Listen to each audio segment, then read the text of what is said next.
众人踏入万古神灵大陆后，他们所见的景象令他们个个瞠目结舌。宏伟的山脉连绵起伏，如同巨兽横卧在地，云雾缭绕其中，宛如仙气环绕。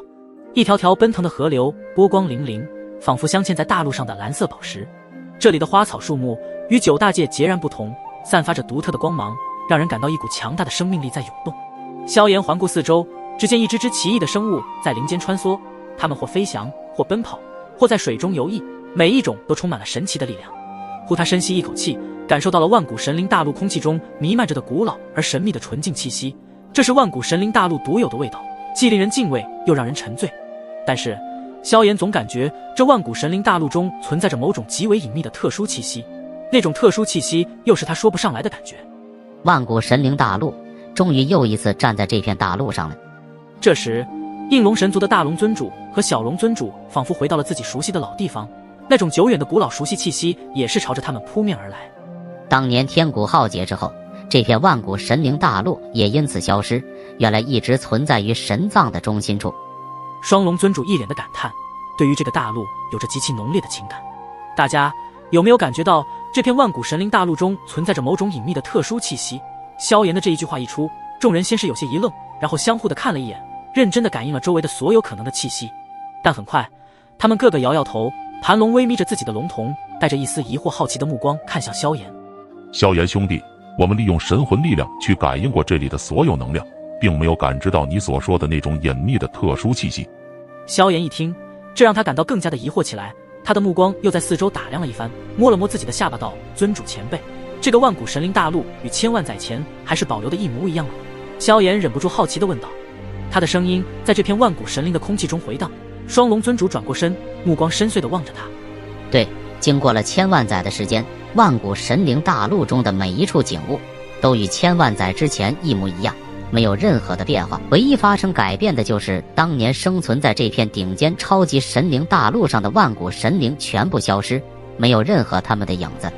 大龙尊主感慨地开口回答了萧炎的问题，但此时小龙尊主从那浓烈的久远回忆中回过神来，好奇问道：萧炎小兄弟，你为何突然这样问？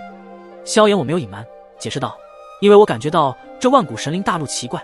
我刚刚问你们有没有感应到其中隐秘的特殊气息，都说没有感知到，但直到现在我还是能够隐约地感知那特殊的气息，只是那种气息隐藏得特别隐秘，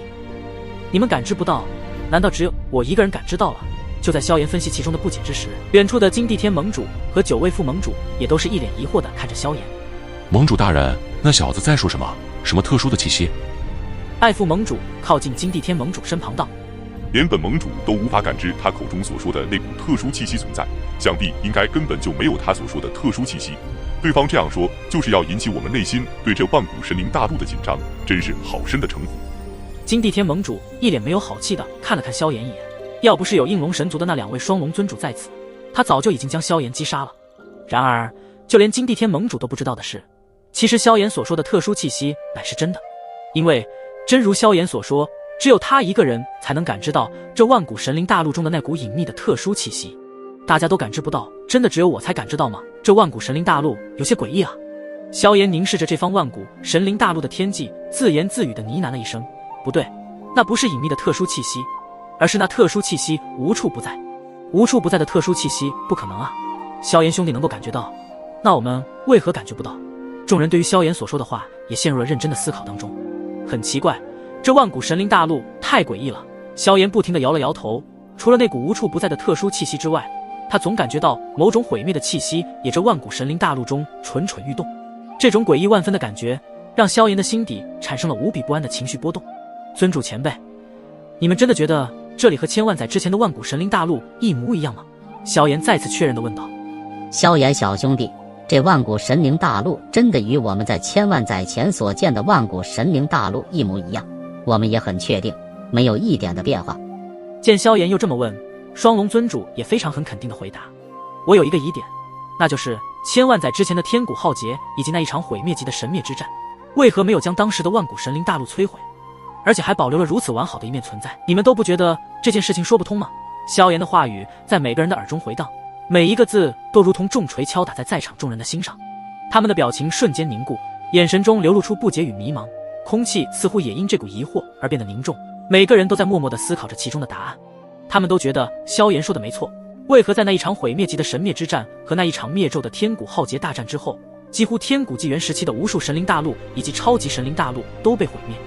而现在只有最顶尖的万古神灵大陆并没有受到那2场大战的毁灭与破坏，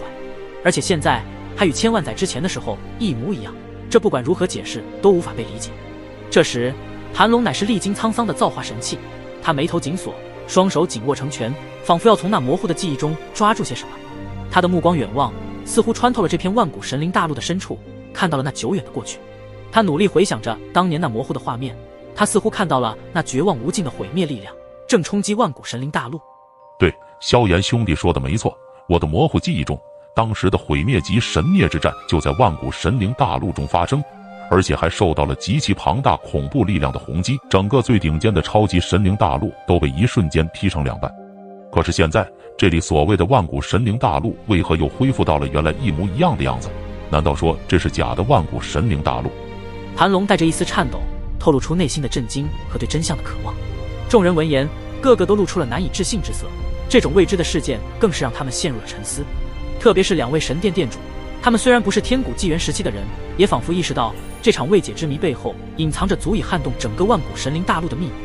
天罗兄，看来这万古神灵大陆之中一定隐藏着千万年之前的惊天秘密。神罗殿殿主深邃的目光瞭望着望不到尽头对方苍穹之中，表情一脸郑重。天罗殿殿主当即点点头道：对，这件事情正如萧炎兄弟所说的非常诡异，在如此2场大战之下，居然未看到一丝毁灭的痕迹，那从正常的逻辑上看根本就说不通。但是这里的所有一切都是真实的存在，不然也不会从刚刚进入到这里，体内的神力就一直受到这片万古神灵大陆中那股古老纯净气息的滋养。万古神灵大陆上的万古之光照映在每个人脸上，投下斑驳的阴影，特别是应龙神族的神灵们，他们的阴影在万古之光的映照下更是变得无比的修长，就仿佛打在他们身上岁月的影子。其实在万古神灵大陆自古便有一个传说。这时大龙尊主的语气神情都变得如此的严肃，仿佛将会揭开万古神灵大陆的某个谜底一般。传说？什么传说？神元宫众人以及萧炎2位神殿殿主自然对所谓的传说没有任何的了解，但他们也想从大龙尊主口中知晓这个万古神灵大陆的传说究竟是什么。传说万古神灵大陆并非寻常大陆，它是一个永恒不变的世界，每一次的毁灭都是为了更加的强大。什么？这些话在众人的耳中宛如风暴一样，正在呼啸着他们的神识海，而且神识海都开始荡漾起来。大龙尊主前辈所说的意思是，万古神灵大陆是一个永恒的世界，甚至面临毁灭的力量攻击都只是暂时的崩溃，随着时间的推移，这片大陆又会恢复如初，甚至还会变得更强。萧炎以及神元宫的众人面目表情，因为他们已经不是以震惊之色来浮现，而是一种比震惊更加震惊的表情来回应这种不可思议的事情。然而大龙尊主也不否认，可以这么理解，你们现在所见的万灵神灵大陆还不是全部，只是它万千面貌中的一种。萧炎2位神殿殿主以及神元宫的众人，他们的心中震撼难以言表。万古神灵大陆对于他们来说，不仅是带给他们一个全新的世界，更是一场对他们心灵的洗礼。居然还有这样的一个世界，永恒不灭，甚至每一次的毁灭都会使得这个世界变得还更大，这倒是能够说得过去了。2位神殿殿主呢喃了一声，对这样的一个永恒世界还真是闻所未闻，而如今还真的被遇见了这样一个永恒世界。即便是这些资历都比萧炎高很多的老怪物们，刚刚就仿佛是被这个万古神灵大陆给上了一课。从刚刚众人无法解释的事情，终于得到了完美的答案。在众人都觉得万古神灵大陆的秘密被解开了，只有一旁的萧炎依旧没有得到属于他的答案。难道这真的是万古神灵大陆的秘密吗？还是说另有隐情？因为那股无处不在的隐秘特殊气息依旧在萧炎的感知中从未消散，而且真的只有他一个人才感知的特殊气息。